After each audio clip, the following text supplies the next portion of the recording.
Il est 8h36, l'heure de la revue de presse. Je le croise matin, midi et soir à Europe 1. Il a toujours le sourire. La revue de presse de Samuel Etienne. Ça va, Samuel? Ouais, très bien, merci Jean-Philippe. Bonjour Céline. Bonjour. Bonjour à tous. Qui suis-je? Que dois-je faire? Que m'est-il permis d'espérer? Tout le monde aura reconnu la leçon d'introduction à la philosophie en classe de terminale. Que de beaux souvenirs. Des questions philosophiques, métaphysiques que se posent ce matin vos journaux. Que doit faire Nicolas Sarkozy? Y aller? Ne pas y aller? Se décider? Il serait temps, répondent les journaux. Qu'est-il permis d'espérer à la princesse Charlène de Monaco? Rien, tais-toi et souris, répond Paris Match, vous le verrez. Et puis vos quotidiens soulèvent d'autres questions tout aussi essentielles. Est-ce vraiment une bonne idée de partir en vacances avec toute la famille? Vous savez, grands-parents, frères, sœurs, oncles, tantes et consorts, c'est le Parisien qui s'interroge ainsi en sa une. Et puis dernière question d'importance que nous évoquerons ensemble, les Françaises ne seraient-elles pas trop sexy pour les Américains? Mais avant toutes ces interrogations, Samuel, la douleur d'une mère. Ouais, elle s'appelle Monique. Dans le Parisien aujourd'hui en France, elle dit toute sa douleur. Elle qui vient de perdre son petit garçon de 10 ans, décédé dimanche à l'hôpital de la Fontaine de Saint-Denis, près de Paris. Elle dit sa douleur, elle dit sa colère aussi. Elle dénonce les négligences dans la prise en charge de son enfant. Elle raconte, vendredi, son fils s'est plein de maux de ventre. Samedi, elle l'emmène chez le médecin. Diagnostic, une gastro. Mais dans la nuit de samedi à dimanche, les douleurs de Zacharie sont telles que sa maman appelle les pompiers. Mais ceux-ci n'estiment pas utile d'envoyer un véhicule. Aiguillée vers le SAMU, Monique reçoit la même réponse, amenez vous-même votre fils à l'hôpital. Mais la maman n'a pas de voiture. Elle appelle un taxi, sauf que la nuit, ils ne viennent pas dans son quartier à Épinay-sur-Seine à cause des agressions. Au petit matin, elle sort dans la rue, Zacharie dans les bras, barre la route à un taxi qui accepte de l'emmener à l'hôpital. Là-bas, on lui diagnostique une appendicite, ça n'est rien. Mais vers 8h30, tout s'emballe, Zacharie suffoque, cesse de respirer. À 9h, le décès est constaté. C'est le Parisien qui raconte cette histoire ce matin. Le journal a recueilli le témoignage de Monique. Elle dénonce, je vous le disais, de graves négligences dans la prise en charge de son enfant. Pompiers, SAMU, tout le monde se renvoie la balle. Quant à l'hôpital, après les premiers résultats de l'autopsie, eh bien, il assure que Zacharie souffrait d'un grave problème cardiaque qui n'avait jamais été détecté. Assure que l'enfant n'aurait pas pu être sauvé. Les explications qui n'ont pas satisfait la famille qui vient de porter plainte. Vous entendrez Monique, la maman de Zacharie, dans notre journal de 9h. Absolument. À la une de vos journaux ce matin, on prend un nom au hasard. Allez, encore Nicolas Sarkozy. Oui, encore la faute à l'hebdomadaire Valeurs Actuelles. Europe 1 vous le rapportait dès hier, qui lui a fait dire non pas qu'il avait pris sa décision pour la présidence de l'UMP puis la présidentielle, mais attention, chaque mot compte, qu'une grande partie du chemin était faite. Libération rigole sur cette incroyable déclaration. Sarko, le retour, épisode 40-12. Et pourtant, des infos, il y en a.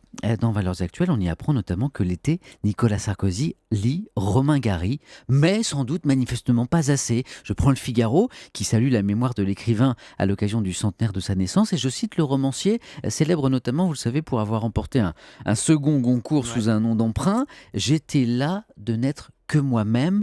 Revivre, être un autre fut la grande tentation de mon existence. Bon, Nicolas Sarkozy, manifestement, sa grande tentation n'est pas de s'inventer une nouvelle vie, mais plutôt de retourner à l'Élysée. Mais pourquoi faire, s'interroge ce matin l'opinion. Alors sur ce point, l'ancien président n'a pas de souci à se faire, grâce à Yves Tréhard du Figaro, qui lui a déjà écrit tout son programme. Allez, c'est parti, supprimer les 35 heures, réviser l'assurance chômage, augmenter l'âge de la retraite, réduire la fonction publique, les déficits, c'est pas tout, refondre le code du travail, la fiscalité et ne pas oublier de lutter contre l'insécurité et l'immigration clandestine. Voilà, je t'ai tout écrit, t'as plus qu'à recopier, semble dire ce matin Yves Tréhard à Nicolas Sarkozy. On espère juste que l'ancien chef de l'État n'oubliera pas de lire le Figaro depuis ses vacances à Bali. Tant qu'à faire. À propos de vacances, Samuel, le Parisien donne ce matin un conseil à ses lecteurs. Oser les vacances en famille, le voilà. Ce conseil, attention, pas les vacances en couple avec les enfants, ce serait trop simple. Non, les vraies vacances en famille avec les grands-parents, les oncles, les tantes, les petits cousins. Allez, tout le monde.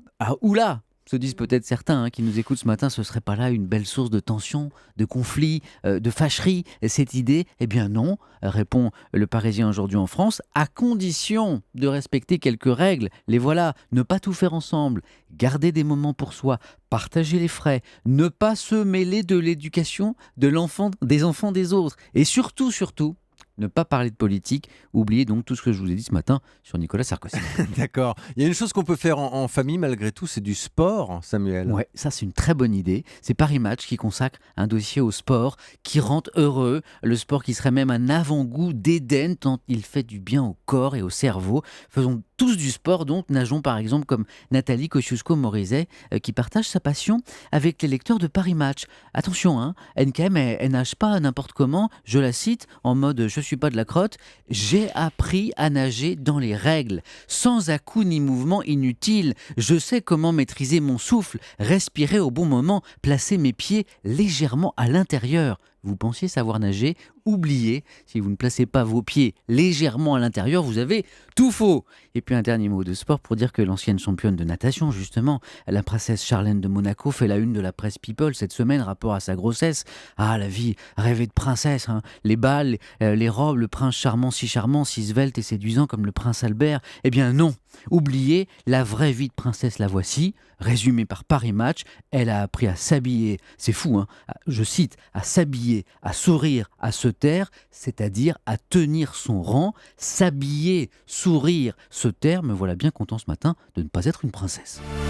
Et moi, je ne savais pas qu'il fallait mettre ses pieds à l'intérieur quand on nageait. Un petit mot ce matin du restaurant le plus cher du monde. Ouais, et heureusement, vous êtes bien assis, Jean-Philippe, parce Ouais. qu'il y a de quoi tomber de sa chaise. 1650 € par personne. Wow. Quand même, voilà ce que coûte un dîner dans le très select Sublimotion, c'est à Ibiza. Alors les échos s'y sont rendus histoire de vérifier si les clients en avaient quand même pour leur argent. Verdict, c'est bon, c'est original, mais pas sûr que ça vaille 1650 €. D'autant que nous avons bien mieux en France, la France où selon le Figaro, le génie du recyclage gourmand a fait de notre cuisine un monument à nul autre pareil. Le Figaro qui publie bien sûr aujourd'hui, vous savez que je l'aime, Ouais, la marotte hein, voilà, de Samuel un Etienne. nouvel épisode de son fameux Tour de France gourmand. Aujourd'hui, étape à Nice et ses fameux farcis. Attention, jeu de mots, Nice, une ville farcie de bonnes intentions, titre le journal. Allez, un dernier cocorico avant de se quitter. Les Françaises sont trop belles.